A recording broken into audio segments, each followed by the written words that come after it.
y'all have anything else to add. I think I saw Joyce, your telegram. I haven't looked at it yet, but I saw the notification come up, by the way. Start your session. I'm gonna go ahead and get it started, and then I'll do like 15 minutes or whatever so that you can have some playback. Gotcha. Gotcha. All right. So I'll go ahead and start today's session with the title of Engagement and Audience Interaction. And just a little bit about myself. I am an IT professional, been in the IT industry for over 20 years. And I found this app interesting. So at the time that the blackout was happening or about to happen with Instagram, I decided to join Fanbase. And so another thing about me is I'm very health conscious. I like to stay in shape, eat healthy. I'm definitely tech savvy. I like the arts. I like to create. I like to travel. I like to write. Um, but that's just a few things about me. And as a moderator, as a host, you want to introduce yourself for people that may not know you or not familiar with you, just to kick things off. And as you can see in the comments or the chat, I put the agenda in there, a welcome message, so people know what to expect. And then there is a link for the feedback form, because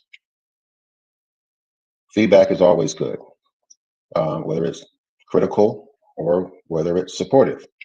So that way we know how we can get better. But so the first topic for today is going to be, as far as engagement goes, why it matters. Okay. Engagement is pretty much the lifeblood of your room. So when people come into your room, you want the energy to be good. You want the energy to be flowing. You don't want just people just sitting there and not interacting, not saying anything, not using emojis.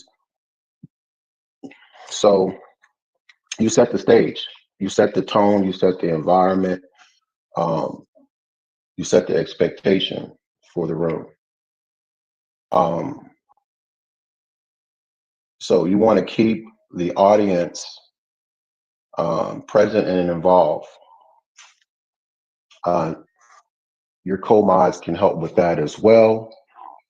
And so one of the benefits of that is going to keep people in the room and enjoy the atmosphere, because everybody has things going on and they may have to leave, they may be multitasking or whatever. But if someone doesn't value the time and the energy, especially if it's low in the room, they're just going to leave. But if it's a good room, if it's a good atmosphere, and people are engaging, people are going to listen while they're walking or running or jogging or doing work around the house or driving or whatever. I've done it. So that's why engagement matters. And you want to build a sense of community and value in the room. So you definitely want to be prepared for those moments where it's just, silence, and have, you know, things or questions that you can pose to the audience, um, to keep the energy going or keep the engagement going in the room. Any questions on that? We'll move on to the next subject, or next topic rather. Sorry.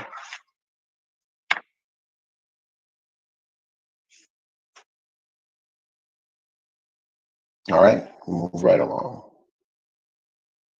All right, next is you want to use open-ended questions.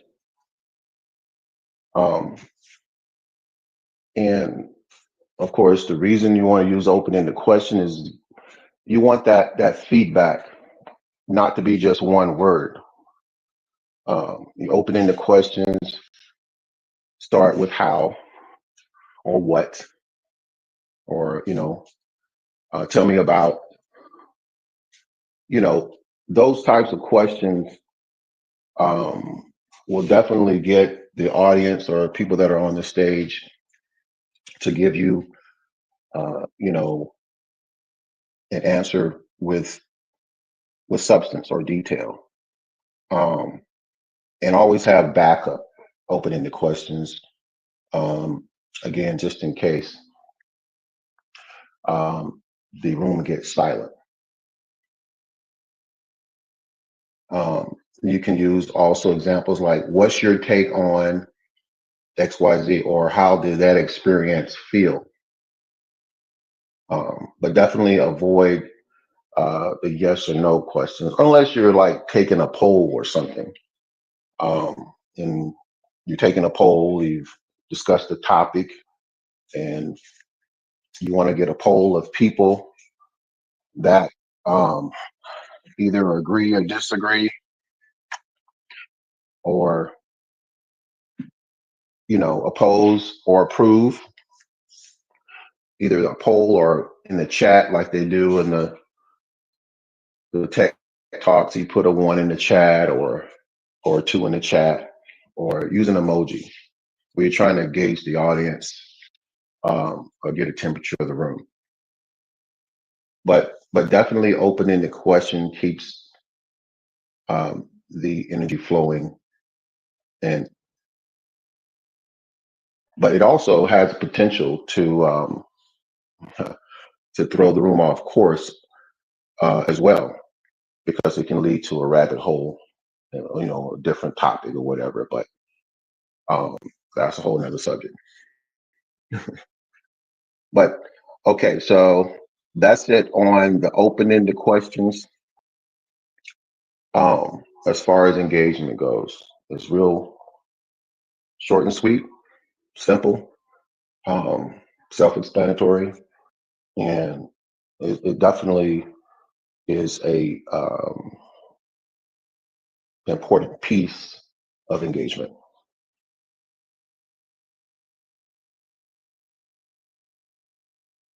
All right, we'll move right on to the next topic. And by the way, if y'all notice, the host of the room is Debo.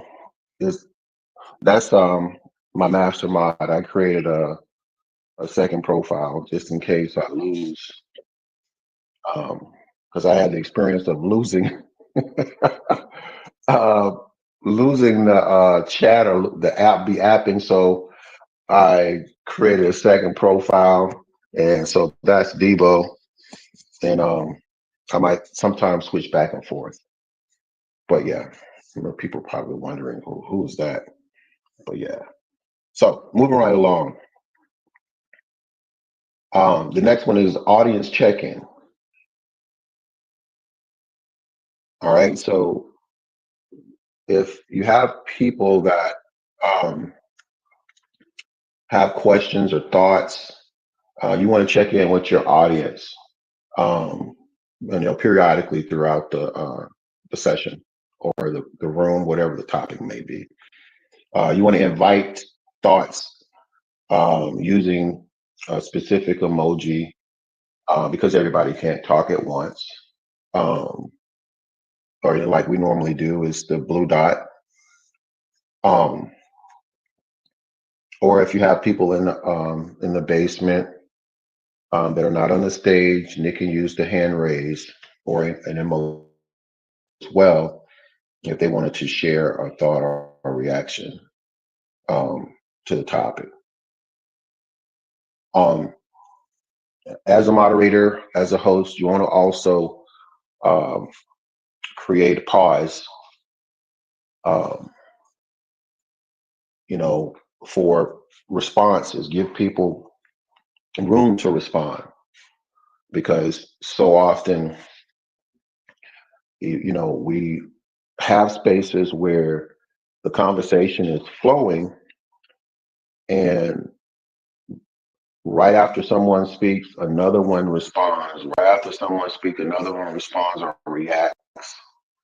So you want to give room for a response as well. But the audience check-in is definitely um, is good, because you can basically ask, does anyone want to add to that? Before moving on to the next piece of the topic, or whatever the room title is. Or you can ask, what resonates with you? How does that resonate with you, as an open-ended question?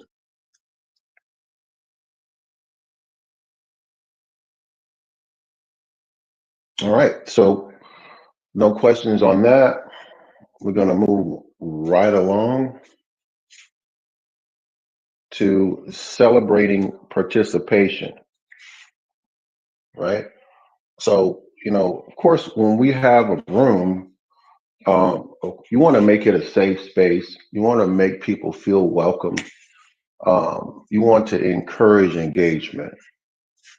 And everybody likes to hear their name called, right? I know I like to hear my name called. But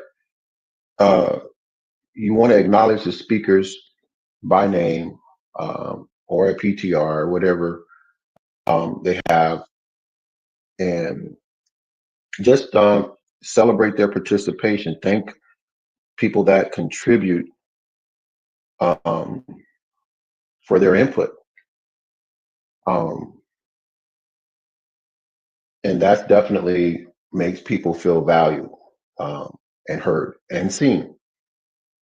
So you want to cultivate that environment in your room, um, so that people will remember that, and they'll definitely come back.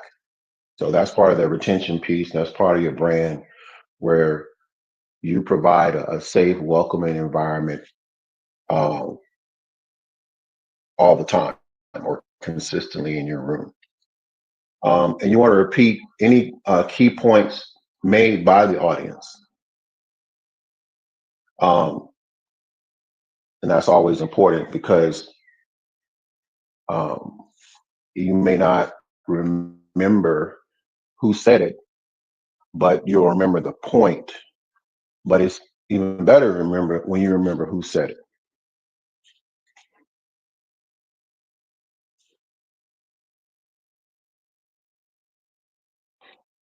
All right. So we're going to move right along. Any questions on that particular section, which is celebrating participation? Yeah. And one of the things I noticed as well, before we go to the next topic, is I've been in Sack Black's room, the karaoke barbecue, and I haven't been on stage yet. I don't think I'll go on stage. Maybe one day if I, you know, nah. But anyway, the point is, um, he basically rewards people for participation. That's a great example of um, giving people loves for coming to the stage and showing their talents. I want to put talents in quote.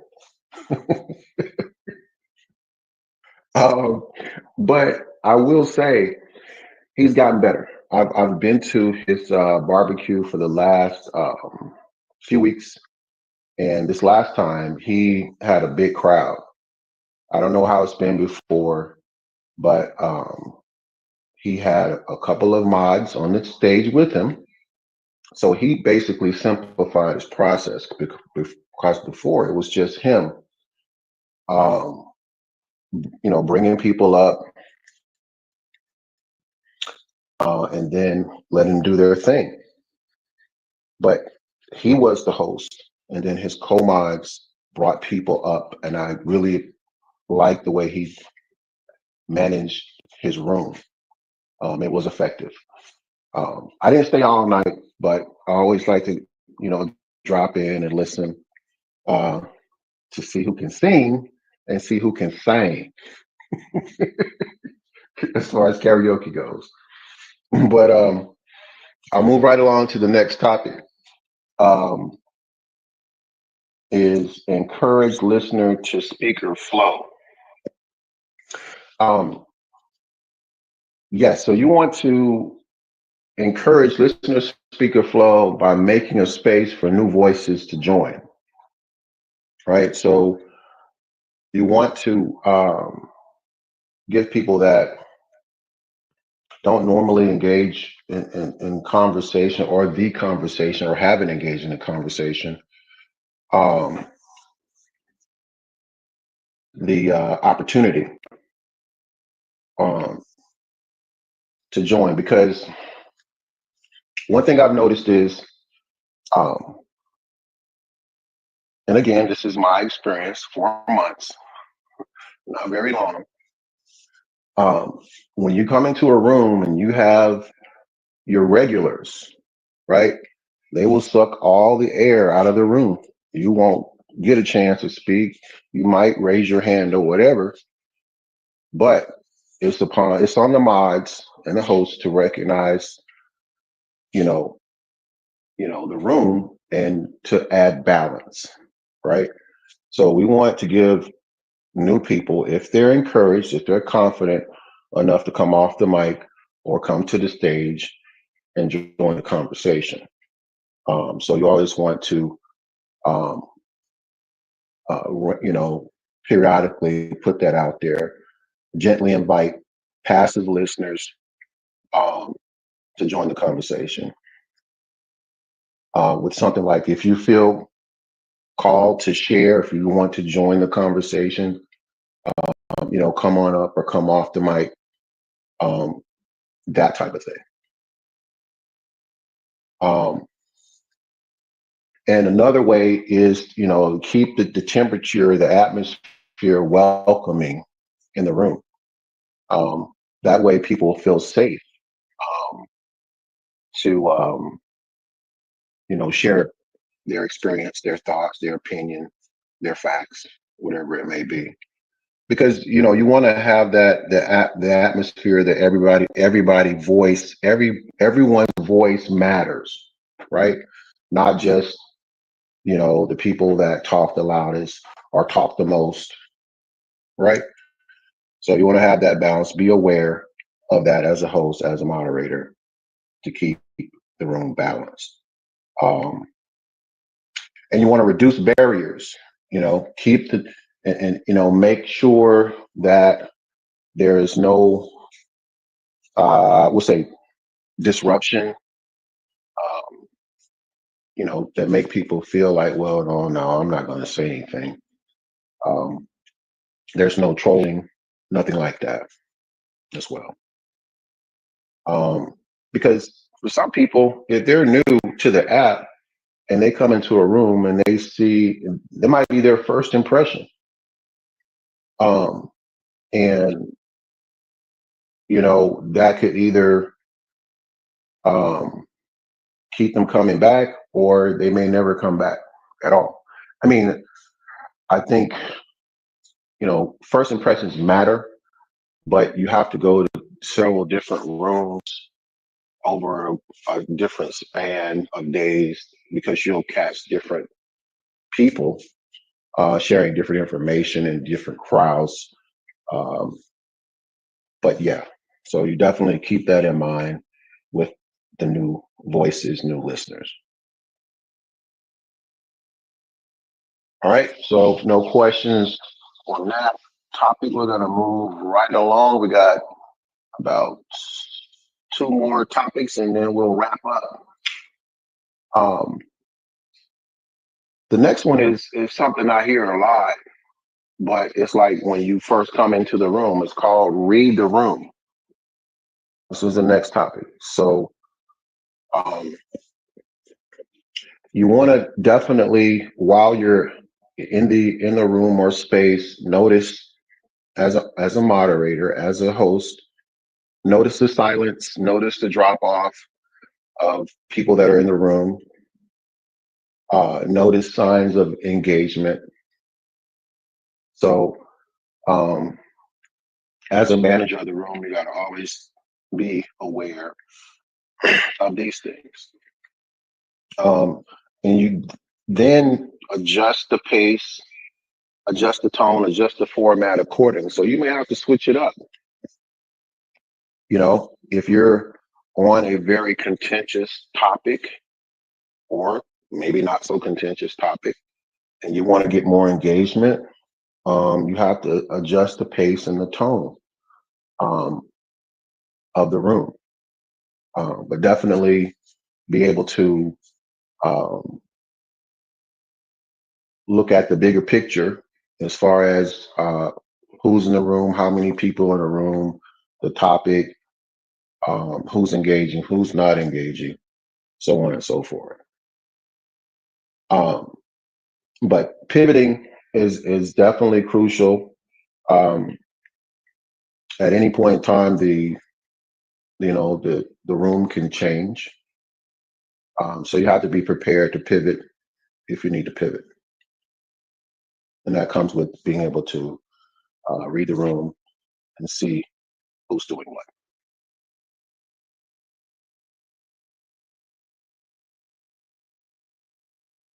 All right, and no questions and concerns on that topic. We'll move to the last topic, which is basically um, using engagement tools wisely. Okay. Um, this helps you basically uh, gather information, gather data on real time or even after the room ends. But if you could use the emoji reactions, um, you know, use the chat to your advantage as well, if you have the chat available. Um, and we don't have the ability to poll. I think that will be a great tool once this app creates it. But having a poll will be very effective, um, especially on certain topics. So you can gather, the information real time and knowing how to use that information for future rooms or sessions. Encouraging action without overloading. Um, Sometimes, in a room, you can feel if you have too many things going on, like if you got a watch party, and then you got, you know, um, another topic. I mean, there may be different things going on. It may overload um, the audience, but you definitely want to encourage interaction. Um, you keep the focus on quality dialogue, right? So quality dialogue is not about how many people are talking or responding, but because five people can respond and say the same thing, right? But when you got quality dialogue, it's people are voicing not just their thoughts and opinions, but things that are based on facts. Um, you know, and I saw an example of that um, recently. I was in a room and they had subject matter experts on the panel, um, and they had a Q&A session as well. Um, but it was well put together, and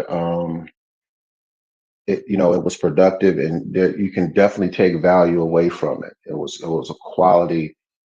Um, it was quality as far as the information and the dialogue in that room. So you have to look at again um, the overall production, the overall value, your overall brand when it comes to um, engagement. All right, so a quick recap. Yes, ma'am. What you got for me, Joyce? Yes, this was great. So I just wanted to say I appreciate this information that you provided. It's good notes. It's good Mhm. feedback. And again, this is for people that want more structured rooms, right? So people that come in, they just want to have like a conversation with like just open, like you mentioned, just open conversation. There's no structure. They're just kind of just coming in and have a phone call or like a Mhm. party line, we could say. This probably wouldn't be something that they would be interested in. So again, Right. that's part of the read the room. You come in, you say, hey, and I say this is good for new users that have a business that want Right. to do something structured, right? Cooking Hmm. in the wild. An example of that would be cooking in the wild. Shout out to her. Okay. I go in her rooms. She's very structured. She has a time that she starts. She waits for people to show up because she wants to have dialogue. She's really focused on the fact if she doesn't have people that come to the stage, hers is about survival for women, basically. So she has a specific niche of people that she wants to Hmm. target and she wants to engage in conversation. So she doesn't want it to be where there's, just her talking. She wants engagement. So for her, she would definitely want to make sure people are aware of that, right? Because the thing is, people have to know what the expectation is when they come to your room. So that's what she's working on. So that would be a good place for her to kind of navigate on fan base and see where her audience is and start.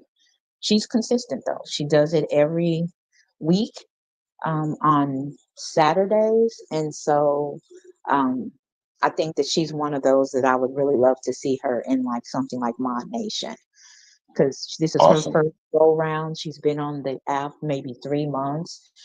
And Hmm. sometimes she doesn't get the people in the room like she wants, but she's going to be consistent. And I keep telling her it's going to come. And I rest my mic. Well, I thank you for that. I've seen her room before, and so I think what I'm going to do. I just thought about this is after I'm done, with the sessions, I'm going to redo the sessions again,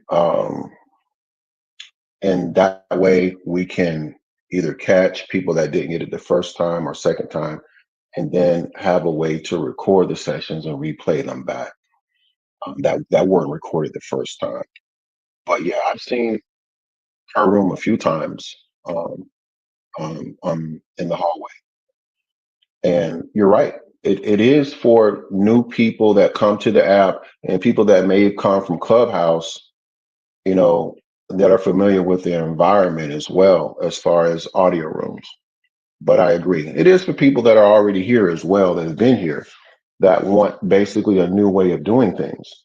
Um, because sometimes you want to have a more productive or basically a more creative way to to manage a room, and this gives you options to do that a different way. It's not so rigid and structured. It just gives you basically flexibility, a baseline, if you will. So that's why I say definitely it needs to be a standard is necessary when it comes, I think, to audio spaces. I so agree. I put the link to this live. We did about 20 minutes. So I am Okay. going to go ahead and close the live down. And like I mentioned, I'm going to make clips. I'm And gonna this give you has some been great. love for that. Let me give you This is some going to be love. Oh, sure. Thank you. This is going to be a great session. You won't have to be like, as we say, repeat, repeat. Sometimes you say things so many times that you start forgetting Hmm. what you said already. So this is a good way so we can kind of rinse and repeat without having to keep saying the same thing. Because you're going to get that. You're going to get, like Dr. UR, she was new to the space. Shout out to Hmm. her for coming in. You're going to get people like her that come in the room, especially in an open public room, that have no idea what Hmm. you're doing. I think Tim came to the bottom. He probably was like, "What's going on?" So you have Oh, these I didn't people that see him. I'm come in. sorry. Oh, it's I forgot to okay. make It's you a okay. mod. It's We'll too get late used now. to it. You'll get used to it. But what I'm saying, as people start coming in, they're going to start to understand the flow of the room, right? Right now, they're Hmm. kind of, what's this? What is he doing? Why, So it's a learning experience, and so the more that they see it, you have session 4 up here. We have some replays that we can actually do now. Matter of fact, you could take the link now and put it in there.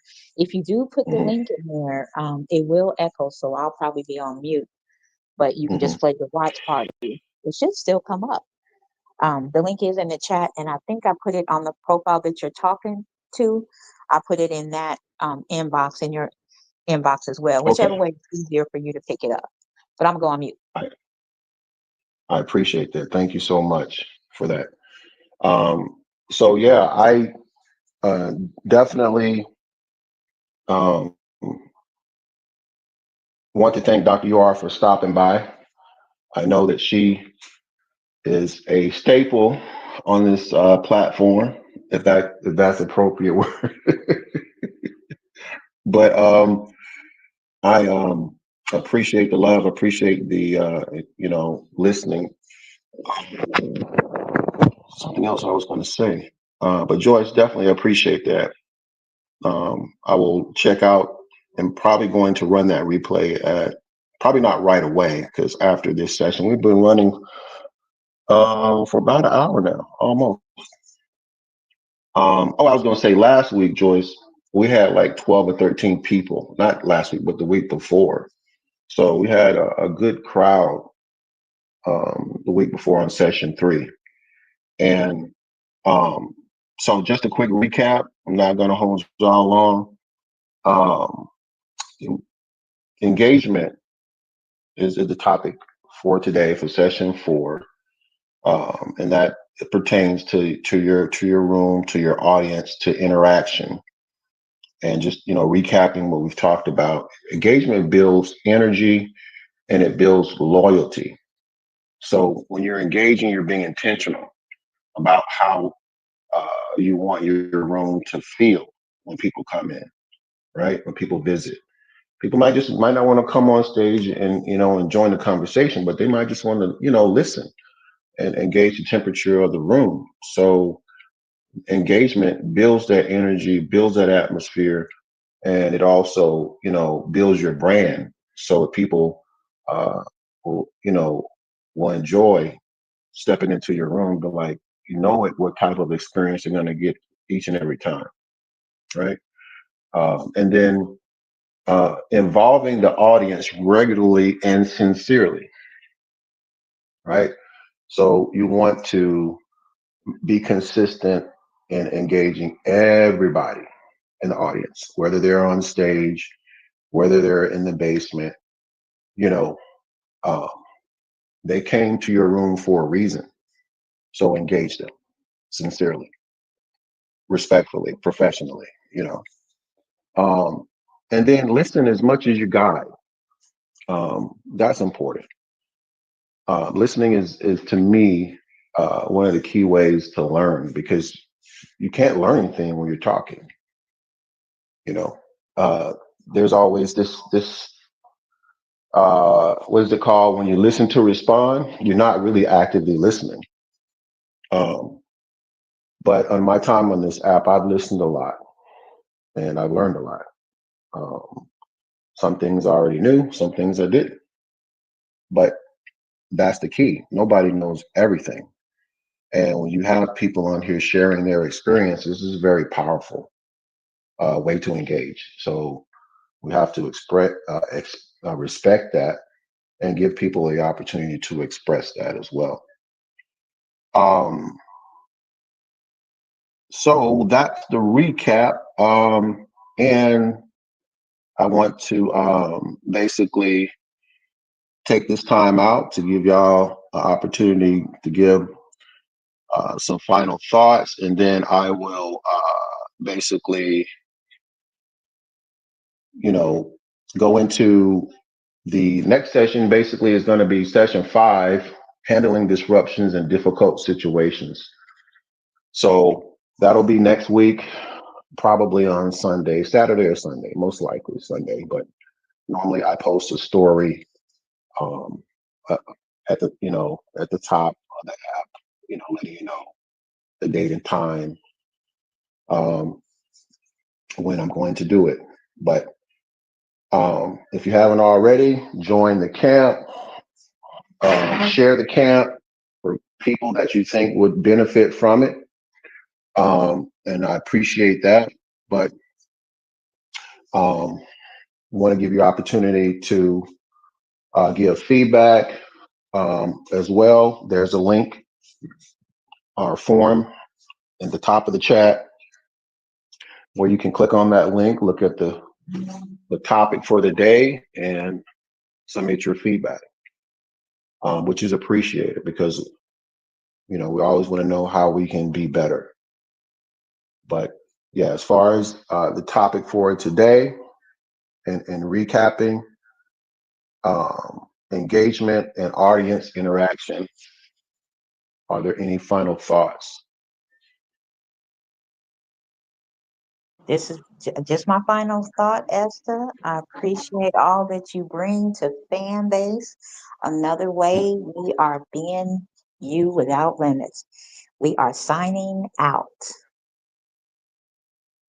All right, appreciate you so much, and I will do the replay at probably in a few hours. I got to go get some breakfast. Thank you so much, Joyce.